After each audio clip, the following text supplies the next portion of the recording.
உங்களுக்கு பயோபிக் படங்கள் பார்க்குறதுல ஆர்வம் உண்டா அப்படின்னா தொடர்ந்து கேளுங்க. நண்பர்களுக்கு வணக்கம். இந்த பாட்காஸ்ட்டில் சமீபத்தில் சிறந்த நடிகைக்கான ஆஸ்கார் விருது வாங்கின ஹேம்லெட் படத்தை பற்றி தான் பேச போகிறேன். இந்த படத்தோட இயக்குனர் க்ளோயி ஜோவோ.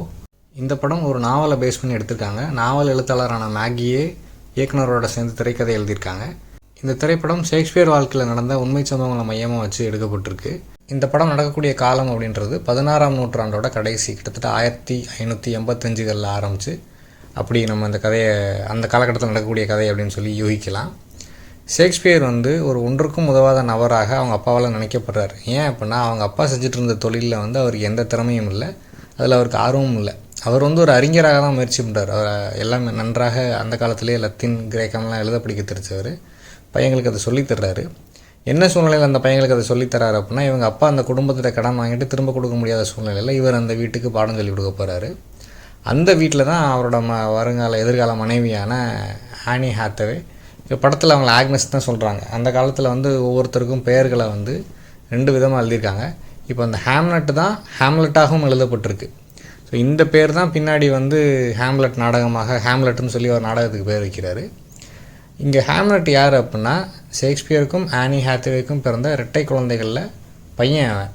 அந்த பையனை கூட பிறந்த இன்னொரு பொண்ணுக்கு ஜூடித்தின்னு சொல்லி பேர் வச்சுருக்காங்க. ஸோ முதல்ல ஒரு மணி நேரம் வரைக்கும் அந்த காலகட்டம், அவங்க வாழக்கூடிய வீடு, அவங்க அணிந்திருக்கும் உடைகள், அந்த அட்மாஸ்ஃபியர், இதையே தான் நம்ம பார்த்துட்டே இருக்கோம். இது ஒரு ஸ்லோ பர்னர் படம், ரொம்ப ரொம்ப நிதானமாக செல்லக்கூடிய படம். இது அளவான பின்னணி இசையோட அருமையான சினிமாட்டோகிராஃபி, அந்த இடத்த தான் காட்டிகிட்ருக்காங்க. அவங்க வாழும் முறையை தான் காட்டுறாங்க.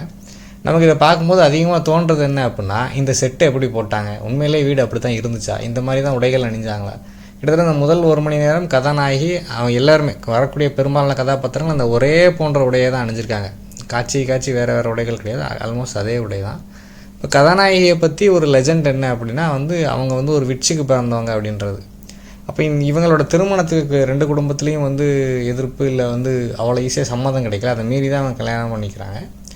அப்படி இவங்க வாழ்க்கையில் சில வருடங்கள் போன பிறகு ஷேக்ஸ்பியருக்கு அவங்க அப்பா கூட பெரிய முரண்பாடு. ஏன்னா அவங்க அப்பா எதிர்பார்த்த அளவுக்கு அவரால் அந்த தோல் தொழிலில் கான்சன்ட்ரேட் பண்ண முடியல.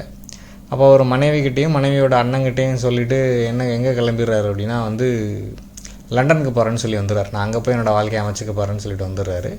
லண்டனில் ஷேக்ஸ்பியர் கொஞ்சம் கொஞ்சமாக பிரபலமான ஆளாக்கி பணமெல்லாம் சம்பாதிக்க ஆரம்பித்த பிறகு இங்கே ஊருக்கு வரும்போது பிள்ளைங்களோட டைம் ஸ்பெண்ட் பண்ணுற காட்சிகள்லாம் வச்சுருக்காங்க. அந்த 3 பிள்ளைங்க சேர்ந்து மேக்பெத் நாடகத்தில் வரக்கூடிய முதல் காட்சியை நடிக்கிற காட்சி இருக்குது. அப்புறம் அவரோட இரட்டை குழந்தைகள் அந்த கிராஸ் ட்ரெஸ்ஸிங், ஷேக்ஸ்பியர் பல நாடகங்களில் இந்த கிராஸ் ட்ரெஸ்ஸிங் அப்படின்ற அந்த கதை தொழில்நுட்பத்தை பயன்படுத்தியிருக்காரு. அதாவது ஆண் பெண்ணாகவும் பெண் ஆணாகவும் வேஷம் போட்டு வர்றது. அந்த இரட்டை பிள்ளைங்க உருவத்தில் பார்க்கறதுக்கு ஒரே மாதிரி இருக்காங்கன்றதுனால அவங்க மாற்றி ட்ரெஸ் பண்ணிக்கிட்டு வீட்டில் உள்ளவங்களை ஏமாற்ற ட்ரை பண்ணுறாங்க. அவங்க கண்டுபிடிச்சாலும் அவங்க கண்டுபிடிக்காத மாதிரி இதை ப்ளே ஆகலாம். அப்போ இந்த மாதிரி சுவாரஸ்யமான காட்சிகள்லாம் இருக்குது. அதுக்கு பிறகு ஆனால் அந்த ஹிண்ட் இருந்துக்கிட்டே இருக்குது அந்த பையனுக்கு. ஏன்னா இது உண்மை பேஸான ட்ரூ ஸ்டோரி அப்படின்றதுனால அந்த பையனுக்கு என்ன நடந்தது அப்படின்றது இந்த கதை தெரிஞ்சவங்களுக்கு தெரியும்.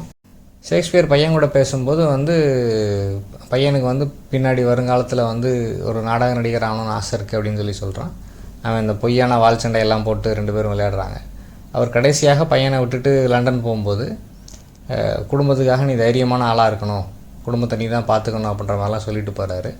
அங்கே இவர் லண்டன் திரும்பின பிறகு இங்கே அவரோட பெண் குழந்தைக்கு உடம்பு சரியில்லாமல் போயிடுது. ஜூடித் அந்த பொண்ணுக்கு உடம்பு சரியில்லாமல் போயிடுது.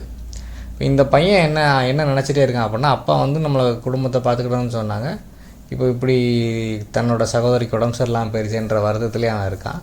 அவன் என்ன பண்ணுறான் அப்படின்னா, நான் உன்னோட இடத்துல படுத்துக்கிறேன், நீ இடத்த மாற்றி படு, எவன் உனக்காக அவன் என்னை எடுத்துகிட்டு போட்டுன்ற மாதிரி இந்த காட்சியெல்லாம் ரொம்ப உருக்கமாக அவங்க எடுத்திருக்காங்க. அப்போ அந்த பையன் சொன்ன மாதிரியே அவன் உயிரை கொடுத்து தான் அவன் சகோதரியை காப்பாற்றுறான். அவனுக்கு காய்ச்சல் வந்துடுது, அந்த பொண்ணு தப்பிச்சிடுறான். அப்போ இந்த துயரம் நடக்கும்போது ஷேக்ஸ்பியர் ஆளுங்க இல்லை. அவருக்கு லெட்டர் போனது ஜூடித்துக்கு உடம்பு சரியில்லை வாங்கன்னா லெட்டர் போகுது. அவர் அங்கேருந்து கிளம்பி வர்றாரு. இங்கே வீட்டுக்கு வரும்போது ஜூடித் உடல்நலம் சரியாகி இந்த பையன் இறந்து போயிடுறான். இப்போ மனைவிக்கு என்ன அப்படின்னா, இவர் லண்டனில் போய் உட்காந்துக்கிட்டாரு, இங்கே நடக்கிற எதுவுமே தெரியல, இந்த குடும்பத்தோட துயரத்தில் பார்ட்டிசிபேட் பண்ணலைன்ற மாதிரி அவங்களுக்கு ஒரு பெரிய மனக்குறை. அந்த உறவு ஒரு மாதிரி சீர்கெட்டு போயிடுது. இல்லை அவங்களால பழசு போல் அவங்களால இயல்பாக இருக்க முடியல. அண்ட் இவர் என்ன புரிஞ்சுக்கிறாரு அப்படின்னா, மனைவிக்கு ஒருபோதும் இந்த ஊரை விட்டு லண்டனில் இருக்க முடியாது அப்படின்றத புரிஞ்சுக்கிட்டு அந்த ஊருக்கு வெளியில் ஸ்ட்ராட்ஃபோர்ட் அப்பான் ஏவன் அங்கே தான் அந்த வீடு இன்னும் பராமரிக்கிறாங்க. அநேகமாக அந்த பராமரிக்கப்படும் வீட்டிலே தான் அந்த காட்சிகள் எடுத்திருக்காங்கன்னு நினைக்கிறேன். அந்த ஒரு மிகப்பெரிய வீட்டை வாங்கி மனைவிக்கும் பெண்களுக்கும் கொடுக்குறாரு.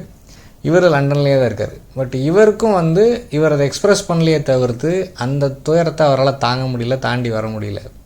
அப்போ இந்த துயரம் எப்படி கலையாக மாறுது அப்படின்றது அந்த படத்தோட கிளைமேக்ஸ்.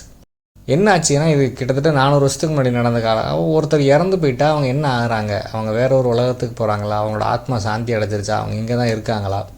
இந்த குழப்பங்கள், அதுவும் அன்நேச்சுரல் டெத், இளம் வயதில் 10-11 வயசு பையன் பயங்கரமாக உடம்பு சரியில்லாமல் ரொம்ப ரொம்ப கொடூரமாக சித்திரவதை அனுபவித்து அவன் இறந்து போகிறான்.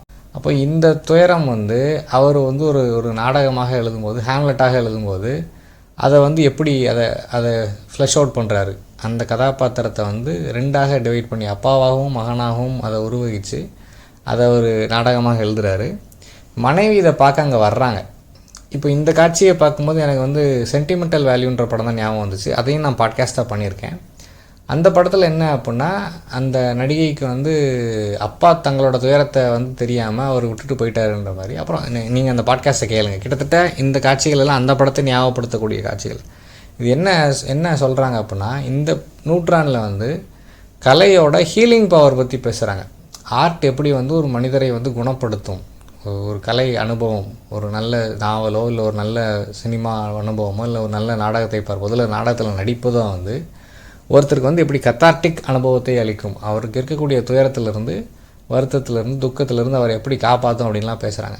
இப்போ இந்த 2 படங்களும் sentimental value as well as Hamlet, இந்த 2 படமும் கலையின் வழியே ஒரு மனிதர் அடையக்கூடிய மீட்சி தான், அவர் தாண்டக்கூடிய துயரத்தை தான், அந்த கத்தார்டிக் அனுபவத்தை தான் அது பேசுது. அப்போ ஷேக்ஸ்பியருக்கு அந்த துயரம் புரியலை, அந்த துயரத்தை அவர் அனுபவிக்கவே இல்லை, அது மொத்தத்தையும் ஏன் தலையில் வச்சுட்டு போயிட்டாருன்னு மனைவிக்கிற அந்த கம்ப்ளைண்ட் இந்த நாடகத்தை நேரில் பார்க்கும்போது அது அவங்க மனசு சரியாயிடுது.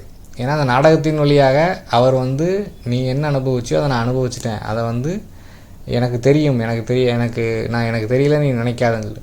அதுவும் இல்லாமல் இந்த நாடகம் நடக்கக்கூடியது அந்த குளோப் தேட்டர், அவர் ஷேக்ஸ்பியர் இருந்த காலத்தில் எந்த மாதிரி ஒரு தேட்டரில் நாடகம் நடந்தோ அதே மாதிரி ஒரு செட்டு போட்டு அங்கே பார்வையாளர்கள் எப்படி பார்த்தாங்களோ அப்படியே பார்க்க வச்சு, நம்மளோட துயரம் இன்றைக்கி உலகத்தோட துயரம் ஆயிடுச்சு, அந்த துயர அனுபவத்தை எல்லோரும் ஒரு தடவை அனுபவிச்சிட்டாங்க அப்படின்ற மாதிரி காட்டி தான் அந்த படத்தை முடிக்கிறாங்க.